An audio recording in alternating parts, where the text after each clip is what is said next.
Hi hello everyone welcome to Saudi info Tamil. இந்த வீடியோவில் நம்ம எதை பற்றி பார்க்க போகிறோம்னா, சவுதி அரேபியாவில் டாக்ஸி மற்றும் ஏர்போர்ட் டாக்ஸி சேவைக்கு புதிய விதிமுறையை கொண்டு வந்திருக்காங்க. ஸோ இந்த புதிய சட்டம் டாக்ஸி சேவையை தரம் மேம்படுத்தவும், அப்புறமா பயணிகளோட பாதுகாப்பை உறுதி செய்கிறதுக்காகவும் கொண்டு வந்திருக்கிறதாகவும் சொல்லியிருக்கிறாங்க. ஸோ வெளிநாட்டவர்கள் டிரைவர்களாக இருக்கீங்கன்னா கண்டிப்பாக தெரிந்து கொள்ள வேண்டிய முக்கியமான அப்டேட் இது. இந்த வீடியோவை ஸ்கிப் பண்ணாமல் ஃபுல்லாக பாருங்கள். வாங்க வீடியோக்குள்ளே போகலாம். சவுதி அரேபியாவோட ஜென்ரல் டிரான்ஸ்போர்ட் அத்தாரிட்டி தான் இந்த முக்கியமான ரூல்ஸை அனௌன்ஸ் பண்ணியிருக்காங்க. இந்த ரூல்ஸில் 6 முக்கியமான விதியை சொல்லியிருக்காங்க.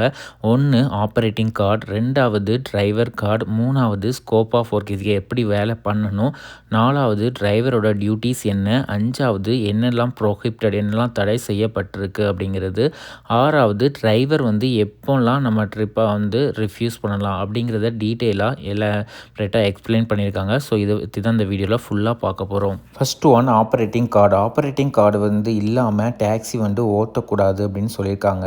அதற்கான என்ன நிபந்தனைகள்லாம் இருக்கணும்னா, ஃபஸ்ட் இந்த ஆப்ரேட்டிங் கார்டு காருக்கானது. கார் கண்டிப்பாக புதுசாக இருக்கணும். 5 ஆண்டுக்கு மேலே இது யூஸ் பண்ணியிருக்கக்கூடாது. இந்த கார் கண்டிப்பாக ஃபீ வெஹிக்கிள்ங்கிற டிராஃபிக் சிஸ்டம் இருக்குது பார்த்தீங்களா, அதில் ரிஜிஸ்டர் பண்ணியிருக்கணும். காருக்கு தேர்ட் பார்ட்டி மற்றும் பயணிகள் இன்சூரன்ஸ் எடுத்திருக்கணும்.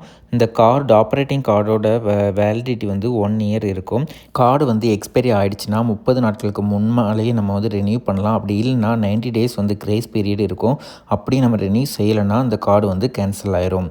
2வது டிரைவர் கார்டு. டாக்ஸி ஓட்டுறதுக்கு இந்த டிரைவர் கார்டு ரொம்ப அவசியம்னு சொல்லியிருக்காங்க. இதற்கான நிபந்தனைகள் என்னென்னா, ஜெனரல் டாக்ஸி லைசன்ஸ் கண்டிப்பாக டிரைவருக்கு இருக்கணும். ப்ரொஃபஷனல் காம்பிடன்ஸ் சர்டிஃபிகேட் அத்தாரிட்டியிலேருந்து இது வாங்கியிருக்கணும். இந்த கார்டோட வேலிடிட்டி 1 இயர்னு சொல்லியிருக்காங்க. ஆப்ரேட்டிங் கார்டோட வேலிடிட்டி முடிந்தாலும் டிரைவர் கார்டோட வேலிடிட்டியும் முடியும்னு சொல்லியிருக்காங்க. ஸோ 30 நாட்களுக்கு டெம்பரவரி ரெஸ்ட்ரிக்டட் கார்டு கிடைக்கும். லைசன்ஸ் ப்ராசஸ் முடிகிற வரைக்கும் நம்ம இதை வச்சு கூட நம்ம டிரைவ் பண்ணலாம்னு சொல்லியிருக்காங்க. 3வது இது நம்ம எங்கெல்லாம் வண்டி ஓட்டலாம் அப்படின்னா, பப்ளிக் டாக்ஸி ஓட்டலாம். லைசன்ஸ் சிட்டியில் நம்ம வேலை செய்யலாம்னு சொல்லியிருக்காங்க. ஒரு சிட்டியிலேருந்து எடுத்து நம்ம இன்னொரு சிட்டியில் ட்ராப் பண்ணலாம். ஆனால் ட்ராப் பண்ண இடத்துல திரும்பியும் பிக்கப் பண்ண முடியாது. ஆப் மூலமாக மட்டும்தான் புக்கிங் எடுக்கணும்னு சொல்லியிருக்கிறாங்க. அதே மாதிரி ஏர்போர்ட் டாக்ஸியாக இருந்ததுன்னா, ஏர்போர்ட்டில் இருந்து நம்ம பேசஞ்சரை எடுத்து எந்த ஒரு சிட்டிலனாலும் ட்ராப் பண்ணலாம். ஆனால் அந்த ட்ராப் பண்ண சிட்டிலேருந்து திரும்பியும் ஏர்போர்ட்டுக்கு பிக்கப் பண்ணிவிட்டு போகக்கூடாதுன்னு சொல்லியிருக்கிறாங்க. 4வது டிரைவரோட டியூட்டிஸ் என்னென்னா, ஃபஸ்ட்டு ட்ரிப் தொடங்கும் போது கண்டிப்பாக மீட்டர் ஆன் பண்ணியிருக்கணும். அப்படி மீட்டர் ஆன் பண்ணலைன்னா இந்த ட்ரிப் ஃப்ரீ அப்படின்னு சொல்லியிருக்காங்க. காரை க்ளீனாக மெயின்டைன் பண்ணணும்னு சொல்லியிருக்காங்க. காருக்கு உள்ள கண்டிப்பாக ஸ்மோக்கிங் பண்ணக்கூடாது. அப்புறமா அஃபிஷியல் யூனிஃபார்ம் கண்டிப்பாக அணிஞ்சிருக்கணும். பெட்ஸ் கேஜில் இருந்தால் மட்டும்தான் அனுமதிக்கணும் அப்படின்னு சொல்லியிருக்காங்க. செய்யக்கூடாது என்னென்னா, அஃபிஷியல் பிளாட்ஃபார்முக்கு வெளியே பேசஞ்சர் எதுவும் ஏற்றக்கூடாதுன்னு சொல்லியிருக்காங்க. அதாவது நம்ம ரோட்டில் எங்கேயாவது நிப்பாட்டி ரோட்டில் யாராவது கைமுறிச்சு இது பண்ணாலும் நம்ம டாக்ஸி இருக்கிறவங்க பிக்கப் ஏற்றக்கூடாதுன்னு சொல்லியிருக்காங்க.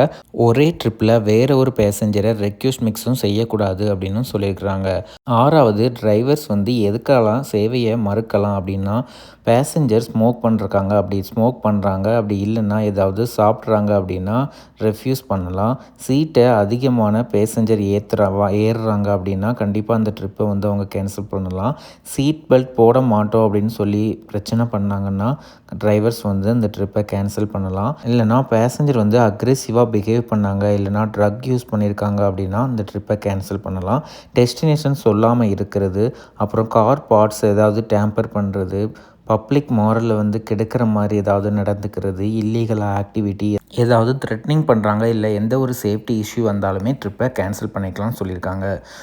ஸோ இந்த சவுதியோட புதிய டாக்ஸி ரூல்ஸ் மூலமாக சர்வீஸ் குவாலிட்டி இம்ப்ரூவ் ஆகணும், பேசஞ்சர் சேஃப்டி கன்ஃபார்ம் பண்ணிக்கணும்னு சொல்லியிருக்காங்க. ஸோ எல்லா வெளிநாட்டவர்களுமே இந்த ரூல்ஸை ஃபாலோ பண்ணுறது ரொம்ப அவசியம். இந்த விதிமுறைகளை பற்றி உங்களோட கருத்தை கமெண்ட் செக்ஷனில் சொல்லுங்கள். இந்த வீடியோ உங்களுக்கு யூஸ்ஃபுல்லாக இருந்ததுன்னா லைக் பண்ணுங்கள், ஷேர் பண்ணுங்கள், நம்ம சேனலை சப்ஸ்கிரைப் பண்ணிக்கோங்க. தேங்க்யூ ஃபார் வாட்சிங்.